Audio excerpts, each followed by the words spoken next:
Amma bir nəfər şiə balası var. O elm əhli deyil. Amma məntiqli adamdır.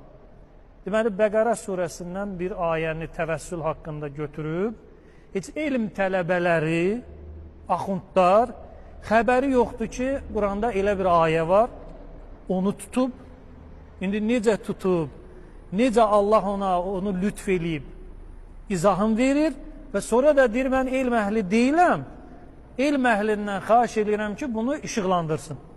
Yəni, mən bu qədər bacarıram. Bacardığı qədər elə gözəl nöqtələr dedi ki, və öz təvəzzökarlığın və acizliyin də etiraf elədi ki, mən ərəb dili zad bilmirəm. Başa düşdüyüm budur. Bir nəfər elm əhli çıxsın, axund, imam, ya desin bu düz deyir, ya da desin ki, bu nədirsə, o adam da qəbul eləyəcək.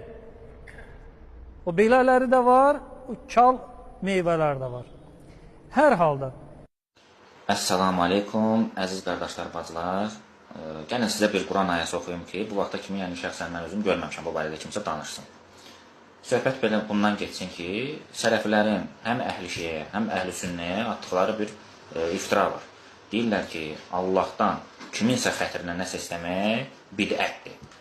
Əvvəl deyirlər şirkdir, olmaz Allahdan başqası var. Sonra düzəltdirlər, yox, Allahdan istəyirik yaxı biz. Peyğəmbər xətrinə istəsək, Allahdan istəyirik, şirkdir. Amma deyirlər, bu bidətdir.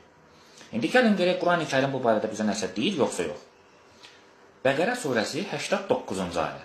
Ayə belədir. Onlara Allah tərəfindən özlərinə olanı təsdiqləyən bir kitab gəldikdə onu inkar etdilər. Halbuki əvvəllər kafirlər üzərində qələbə qazanmaq üçün Allaha dua edirdilər. Onlara tanıdıqları Peyğəmbər gəldikdə isə onu inkar etdilər. Allah kafirlərə lənət eləsin. Ayə belədir. İndi bu ayədə başa düşülməyən bir şey var, bir məqam var. Ayədə keçir ki, onlar, yəni bir ümmət, kafirlər üzərində qalib gəlmək üçün Allaha dua edirdilər.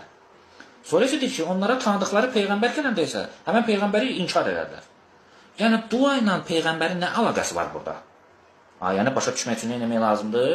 Elmli olmaq lazımdır, araşdırmaq lazımdır. Gəlin gedək təfsirə. Nə əhl-i şiə təfsirinə gedirəm, nə də əhl-i sünnə təfsirinə. Ramoy vəhabilərin təfsirinə gedirəm. Sən demə vəhabilərin müşrikləri də var imiş, mənim xəbərim yoxdur.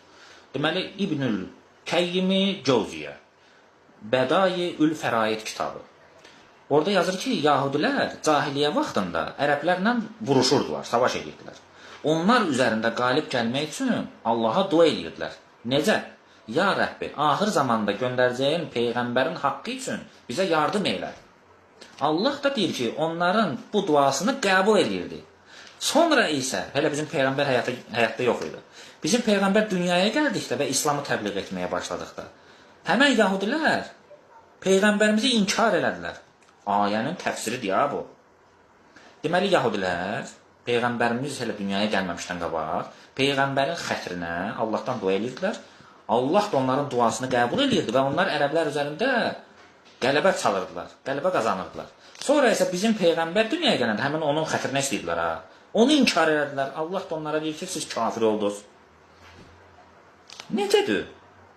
İnşallah ki, hamıya kömək olar. Mənim danışıq tərzim o qədər də yoxdur, yəni dini savadım olmadığına görə.